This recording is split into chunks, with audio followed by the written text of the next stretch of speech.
sungaka tabana babola. Nana efia sungaka tabana bazanga bapoti. Nana efie azana wenje. Nana efie asungaka bademini. Nana efie sungaka kolimba tekotika. Nana efie motema malamwe. Bossa bonnet trona. Bossa bonnet trop. Na planète Nana et fille. Bossa bonnet trop. Na planète Nana et fille. Bossa bonnet trop. Alors, merci bino ki bandi konanga. Bossa bonnet na planète Nana et fille. Vraiment, ils chaîne ya biso nyonso. Vraiment bossa bonnet. So bomoni ka tolia petazana kati c'est qui fait yango base. Donc on a beaucoup de bossa bonnet bola na ndenge tozo développer tolia pete na ndenge système ya mikolo yo. Nzambi courage yopé base. Vraiment na ngibino trop. Vraiment merci. Planète fille qui toque ma casse. Ambassy bourgeois, mon swag, le prince Racel, le prince de Fali Poupa. Déjà vous dit, bisous tous les yeux virés, braqués vers planète et fille, nana et fille. Tous s'abonner massivement donc. Abonnez les binos, je vous demande, bisous tous s'abonner pour des vraies informations, pour nous avoir qualité, pour nous avoir actualité. Planète nana et fille, TV, s'abonner, ça va bien. Ça va te coûter rien quoi. Vous s'abonner car au moins là, ils vont perdre l'eau. On se perd. Sungaka tabana babola. Nana efia sungaka tabana bazanga bapoti. Nana efie azana wenje. Nana efie asungaka bademini. Merci à vous, chers internautes. Merci vraiment pour la fidélité. Nabino na site au Bolinga Kamingi Planète Nana et Fille. En tout cas, chers internautes, nous avons rappelé déjà le 8 août, donc anniversaire de maman Nana et Fille, notre baronne, donc ma patronne à moi, maman Nana et Fille, a fêté bientôt anniversaire nae. En tout cas,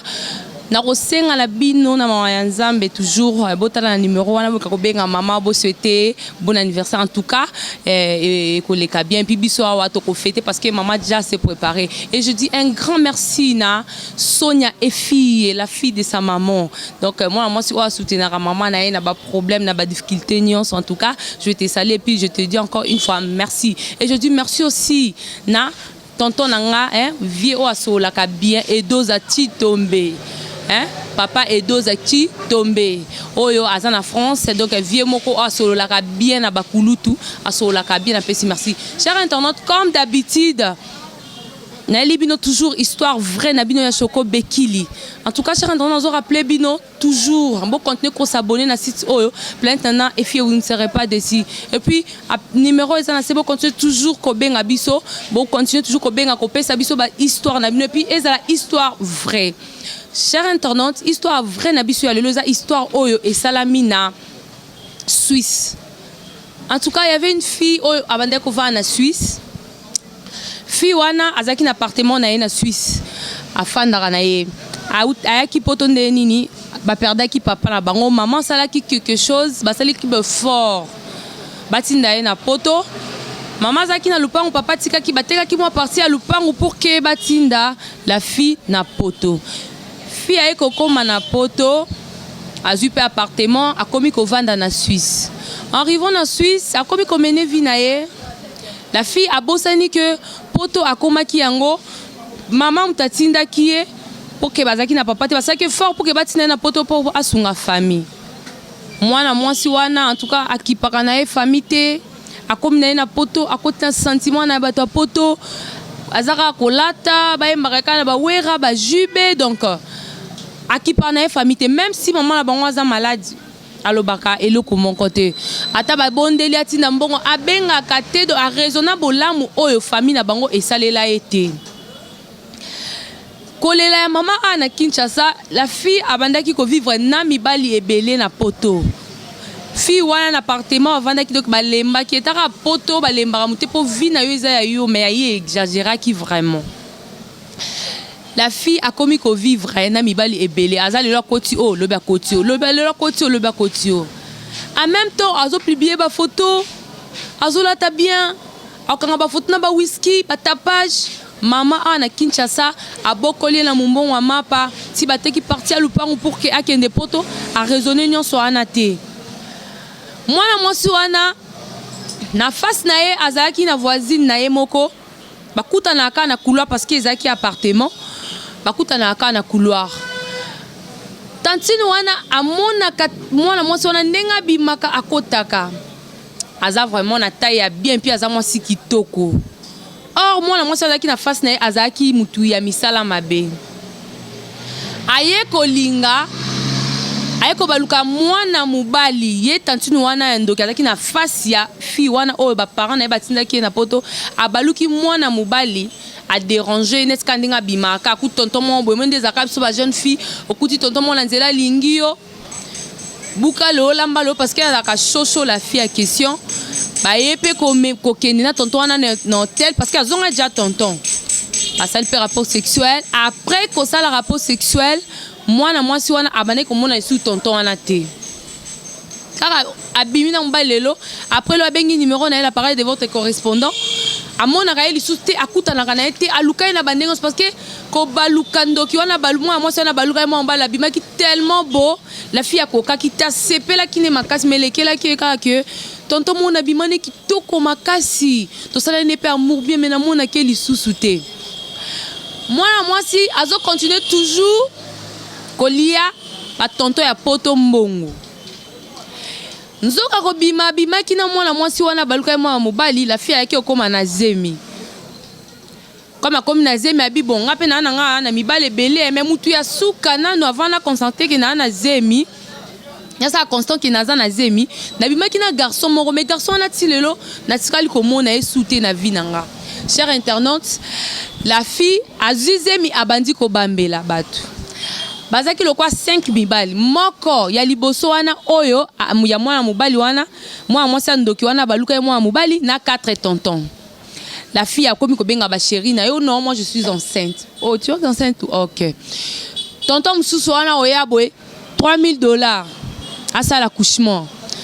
okuna koya 2500 okuna 1500 donc 4 wana batu tout bango tout basala ki dépense ayebisi ona na zemi akomi moi na ba difficulté ya kobima ko kosaka bango moi rendez-vous TR moi ba mona nika bongo a dispatcher kaka ba programme na bango cher internaute et comme na moment moko moi c'est abota raté aboti et ko sala ba papa ya bana ba komi ko déclarer mwana okunono boti elle est mon enfant parce qu'abota ki mwana mwasi comme aza mwana nga naza besoin na kento lokoto sa mikanda makambutu po mwana aza na sécurité okuna pe lobinga pe na besoin mwana comme aza mwana mwasi pona poto ko bota na poto des avantage donc na Congo eza so boti ba ceinture le quoi donc po eza le quoi ça la Congo eza le quoi ça test ya li felo dans la RDC mais na poto eza avantage to boti atoza na mukanda te okozwa papa na papa komi ko déclarer mwana mwasi na komi ko wangana soki tonton na mususu aye nana mwana te wana mwana ngate ngana dépenser na sali be fort pour que mwana oya botama na aider ona nyonso na mwana ngate par rapport à ni abinaza na mwana na yote nana mwana te o mususu aye na sala na nga avortement na avortaka na nga na mwana te o mususu aye karabo bambamba pe bazalaka ko mena spécial kamba mwana ti bakomi ko ya tina appartement place si moi si wana fandaka bakomi ko ya menos okuna soka ye mususu eka votre appartement comprendre tes dérangement vraiment tellement leki donc comment otia bango katika mukeka bafunda muko msunza mba yo coïncider bango nyonso bakutana sur place na appartement na ezaki benda bika allez baye kokende batu bazaki pembeni babengi baposi ko na poto pe aposi za musika te baye ozwa bango ko ya baye bazwe bango ba même bango na la police bon l'état alingaka preuve abi OK comme il y a lobby que ana mwana mutute tozo sala ADN test ADN de ekosunga pour que toye ba soki mwana azana cher internaute eza pasi pe mawa kozanga nzambe na vie ya pasi mwana mwasi wana baké ko sala test mwana ya abimi ya mutute abimi mwana ya mutute abimi ni ya garçon de tous les 4 garçons na mwana donc abimi na makila ya mutute l'état le bibino mo bon moni c'est que mwana za abinoté bon tellementaki nango poto atonto na bon ba dépense ba ni batiki na bango aye ko zonga ndaku na mwana mwana wana banda na via jeune fille wana malade kobela mwana mwasi akoti hôpital ti alembi a touché na ba compte na ye donc ana poto mais azokoka kolia te parce que mwana azobela tellement eleki kimeza te pour famille pe ana kin mitema na bango pe ezaki bente sur moi na bango parce que asala ki ingratitude envers bango mwana mwasi akomona clair te ba camarade ne ba yo conseiller ba bise non biso tuzo comprendre yo vi na yo ezaki nango bien kobota ka boti mona hôpital pe mwana ngwaza bien te mwana moko elongi mabe mwana konda lokwa soki ni donc so tel mwana no sepela na ete baninga misuba opese to boma ka mwana biso meki oboma yo sala prison ataza lima au sala prison muso ayo conseiller le bino to kende to luka ba pasteur cher internaute ba bengi prophète moko aye ba sololi abi OK to ko ta prière expliquer prophète que ngai talazemo ezaki boyeboye mais jour asuka on a yebi mbala suka vana constater que na zemi na sa constater que na zemi na bimaka na garçon moko be garçon ati na mona été prophète wana pe ba bandi prière va faire prière à 3 jours wana ka na bébé wana maboko ape maka prière message yo bima prophète ayebisi alobi nzambe abina ebisa o ba parents na omne mutu batinda o na poto donc maman na bino papa na bino akufa maman na bino mutu ateka lupangu ndatinda o na poto mais arrivant na poto on est kosunga famille na ote poani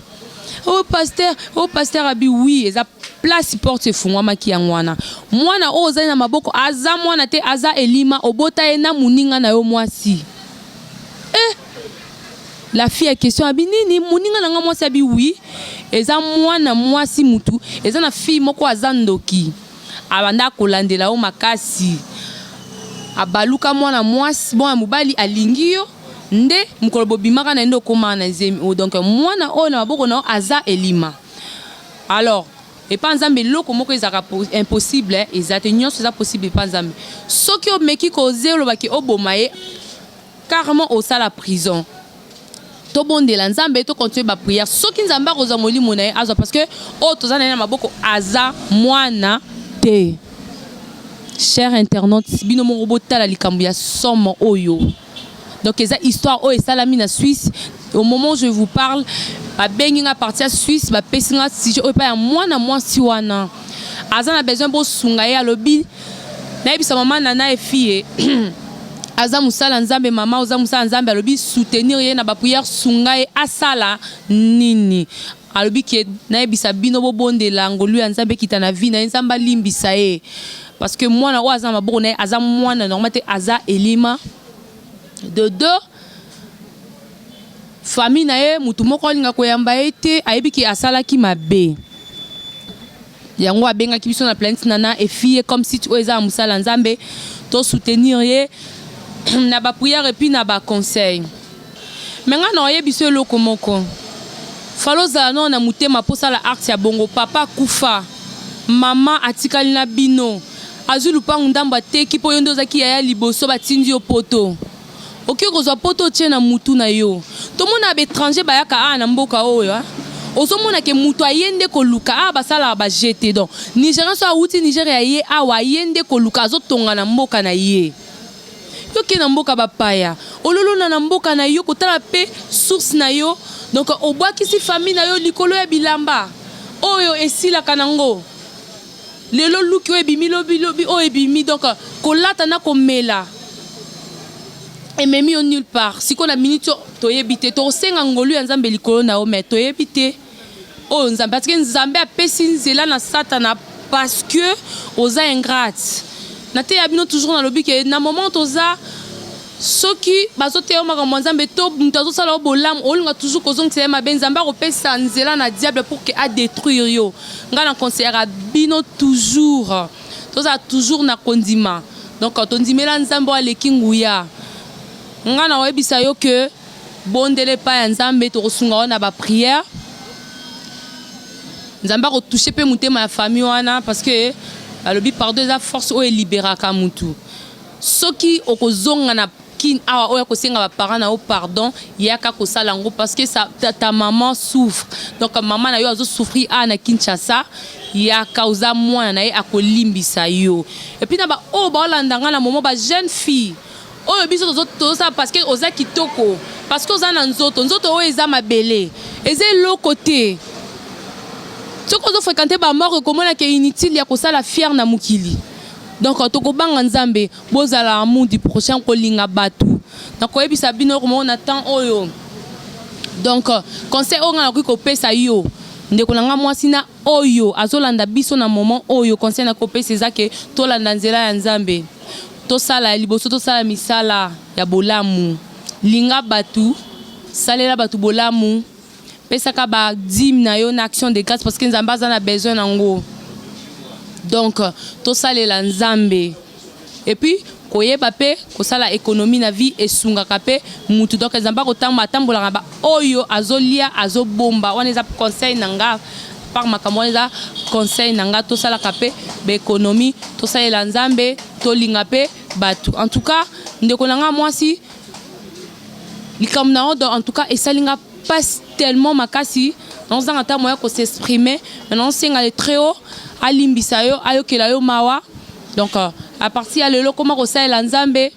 kota te parce que ça la bassin ce qui au dobinga ka béton à na Kinshasa kota la beauté na ote ta la pema o isa trop riche et pas na o nzamba pesio sale l'anzambe nzamba ko limbisayo biso pe ba oignon so ba jeune fille o tozo tambola mabe ko china mibali mbongo yo le biozo china ozo china tala lelo moi mobali oh moi mwasi ya baluki abebisi fia ndeko na biso aza moi mobali te mais ya bande ko liende bana mibali mbongo mais a punition on nzambe asangisi na makambo ya famille na ende a punir ndeko na biso yo linge komela yo te éviter yango mobali o fandi na ye supporter de A à Z patienter patience et futaka mutu ko tala te lamba to nini te donc talela nzambe en tout cas nzambe apambola bino ba onions tout bobandaki ko landanga na pesi merci vraiment na maman nana Efi et ma maman chérie merci pour la confiance aux opesaranga toujours et je dis un grand merci à Chasselvi Sugar. Ma copine à moi, Chasselvi Sugar Oyo, Aza, na Maroc, Chasselvi, tu te salues aussi. Et je dis merci, na caméraman, na papa guide-moi. Papa guide-moi, je dis merci, merci beaucoup pour na soutien na yo, na vie nanga. Et puis, mon oncle, papa Edo na français.